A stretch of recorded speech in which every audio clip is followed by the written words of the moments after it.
The topic in this video is comparative statics, and the tool that we're going to use is the derivative. Comparative statics is an analysis to compare different equilibrium states. And the standard question is comparing final equilibrium to initial equilibrium. And the change from initial to final equilibrium is called rate of change. Rate of change can be expressed as the change in y divided by a change in x, because the change in y is caused by a change in x. And based on this rate of change, we're going to see the derivative concept in differential calculus mathematics.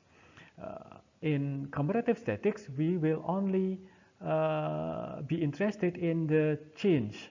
We will be only interested in the final compared to the initial. We will not see the process of adjustment. If we are interested in the process of adjustment, the topic will be dynamic analysis, and this is not the topic in this video. Perhaps it will be discussed in later videos. Rate of change, or delta y divided by delta x, can be also called difference quotient. And the delta y can be elaborated becoming the value of the function after the change in x subtracted by the value of the function before the change. So the x here is replaced by x0 before the change, and the x here is replaced by x0 plus delta x. Delta x is the change in x. For example, if we have 3x squared minus 4 as the function, the value of the function before the change is 3x0 squared minus 4. So the x here is replaced by x0, the value of the x before the change, the initial value of x. And the value of the function after the change is 3x0 plus delta x squared minus 4. So the x here is the x after the change, x0 plus delta x. For example, if the x0 is 3, or the initial value of x is 3, so what we have here is 3 times 3 squared minus 4, which is 23. And if the change in x is 4, so the value of the x after the change is 3 plus 4, which is 7. So the value of the function after the change is 143. And then the difference quotient can be calculated as 143 here, subtracted by 23, divided by 4, the change in x. So the result is 30. What is the meaning of 30? So on the average, as x changes from 3 to 7, here from 3 to 7, the change in y is 30 units per unit change in x. This is the meaning of 30 in this example. After knowing what difference quotient is from the previous slide, now we can talk about derivative. When the change in x is very small and it approaches 0, so we need the help of limit to solve the difference quotient. So basically this is difference quotient. But now the change of x approaches 0. The change of x is very small that it approaches 0. So we take the limit of the left and also the right. This is basically the derivative. So derivative is difference quotient when the change of x approaches 0, and it is expressed in the limit concept. So this is also called the derivative of y as a function of x. Also, we can call it instantaneous rate of change because the change is instantaneous. We can also write it as y prime, like this one. Also, f prime x. So it is the derivative of y as a function of x. We can also write it as this one, dy over dx, or the derivative of y with respect to x. Now let's use this example to find derivative. 3x squared minus 4. When this 3x squared minus 4 is substituted into the difference quotient, then we can find this equation. This is the value of the function after the change, value of the function before the change in x, and we put it into limit when delta x approaches 0 to the left side of the equation and also to the right side of the equation. And then we can open the brackets, and then we can find this, open the brackets here, and then we can find this one, and we can see here that we have 3x 0 squared and negative 3x 0 squared, so we can delete them. We have negative 4 and positive 4, so we can delete them, and the simplified equation is becoming here. And then we can also simplify this because we have delta x, also delta x here, we can delete them, delta x and delta x, so the simplified equation is 3x 0 plus 3 delta x, and we know that the delta x approaches 0, so it is very small. Delta x, which is very small, multiplied by 3, so still it is so small that we can ignore them. So what is left is only 3x 0. When the x 0 is replaced by x, so we have 6x. So the limit of the difference quotient when delta x approaches 0, or technically it is derivative. So the derivative is 6x. The derivative of 3x squared minus 4 is 6x. And then for example, when x is equal to 3, so the derivative is 6 times 3, so it is 18. If x is equal to 4, so the derivative is 6 times 4, so the derivative is 24. Now let's see this curve to see the meaning of derivative and its relation to slope. When we move from point A to point B, the difference quotient or the slope is the vertical change here, the delta C, divided by the horizontal change, delta Q. Okay, and when we move from point A to point D, the difference quotient or the slope is the vertical change from D to F, divided by the horizontal change from A to F. But now when we move from A to another point which is very close to A, okay, so the change in Q is very small, the slope at A can be represented by the slope of a line here, the line is KG, a line which has a point of tangency with the point at A here. So the point of tangency between the line KG and this curve here is at this point, at point A. So basically the difference quotient when the change in Q is very small is called derivative. So derivative in this example is the slope at A, because the change in Q is very small, that it approaches 0. That's the derivative. The standard question in a limit is what values does one variable approach as another variable approaches a specific value. So a variable like v here, for example, can be approached from both sides, from the left and also from the right side. For example, the limit of q when v is approached from values less than n.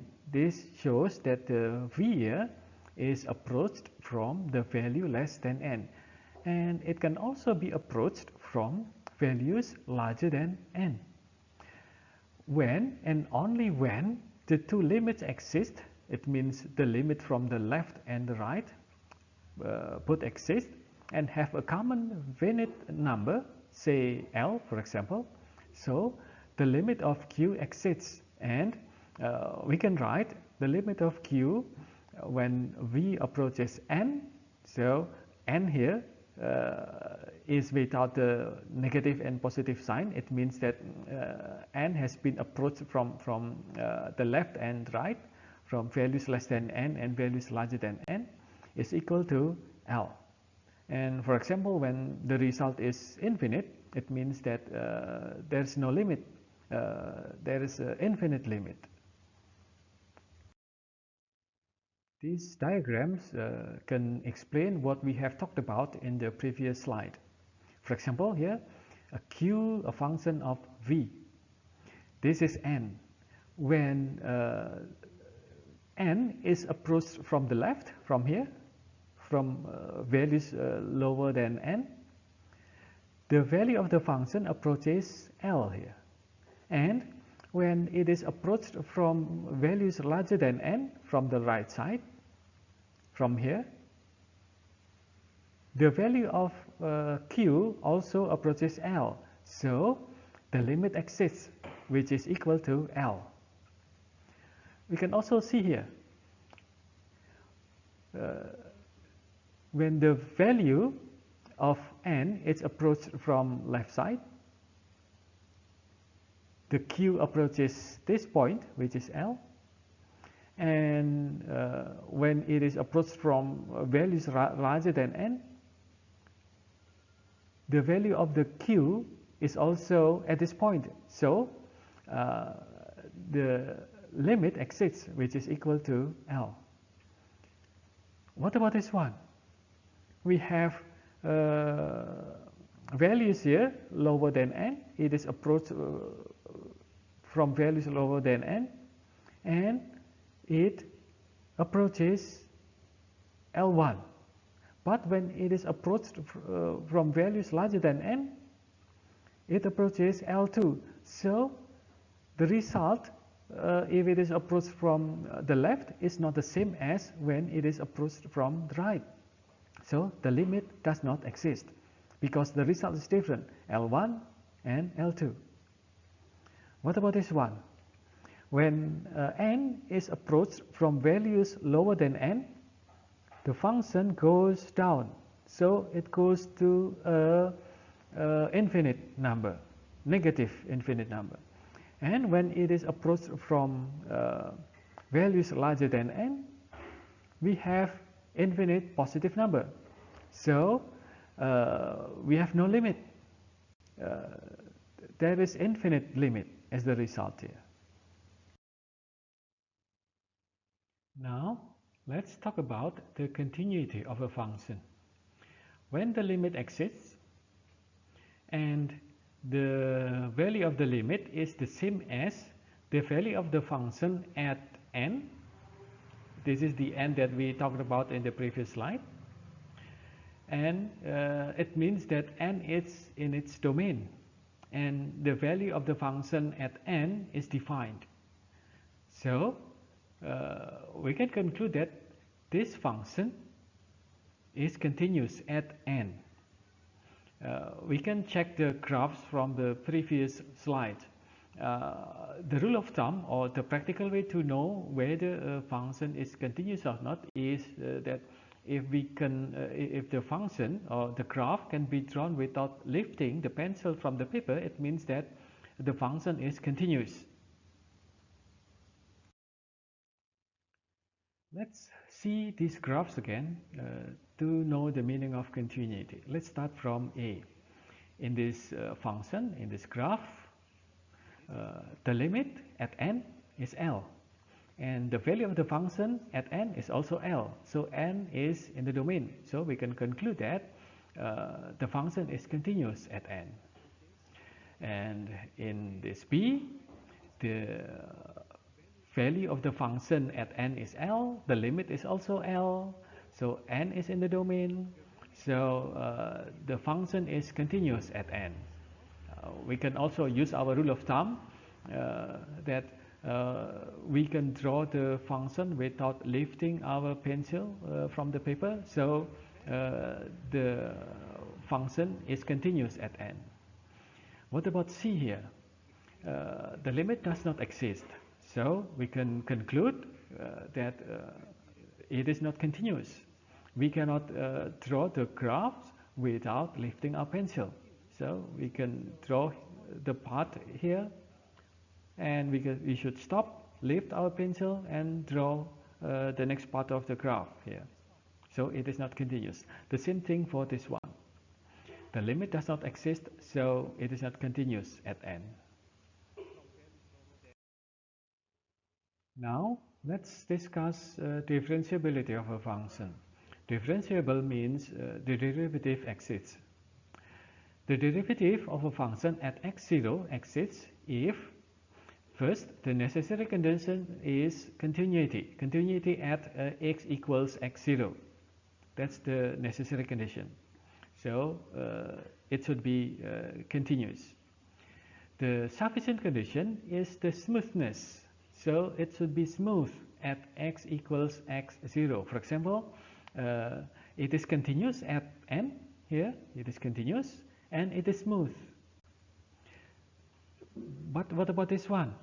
It is continuous, but it is not smooth. So we can say that the derivative does not exist for this one. This is the exercise. We have y equals 5x squared minus 4x. And in question number 1, we should find the difference quotient. And then in 2, find the derivative, use the limit approach, as we have discussed in the previous slides. And number 3, we should find the derivative when x is equal to 3. This is the answer for the exercise. This is the equation. And in question 1, it is about difference quotient. So this is the difference quotient formula in general. And then we can substitute this equation into this difference quotient. So we can get here the value of the function after the change. X is replaced by x0 plus delta x. And this is the value of the function before the change. X is just x0. And then we can open the brackets here, becoming this. Open the brackets here, becoming this. And then we have 5x0 squared. This is negative 5x0 squared, so we can delete them. We have negative 4x0, positive 4x0, we can delete them. And then simplified, becoming this one. And then we have delta x divided by delta x divided by delta x divided by delta x, and then we can simplify the function, becoming this one. So the difference quotient, delta y divided by delta x is equal to 10x0 plus 5 delta x minus 4. And in problem number 2, it is about the derivative. We use limit approach. The difference quotient from the previous result. When delta x approaches 0, delta x approaches 0, and we know when delta x approaches 0, applied to this equation, 10x0 plus 5 delta x minus 4. Delta x now approaches 0, so it is so small, multiplied by 5. So it is still very small, approaches 0. So the result is 10x0 minus 4. When the x0 is replaced by x, so we have here the derivative or the limit when delta x approaches 0 is 10x minus 4. And then we can find the answer for the third problem. The derivative when x is equal to 3. So when 3 is substituted here, we can find that it is 26. So the derivative of the function when x is equal to 3 is 26.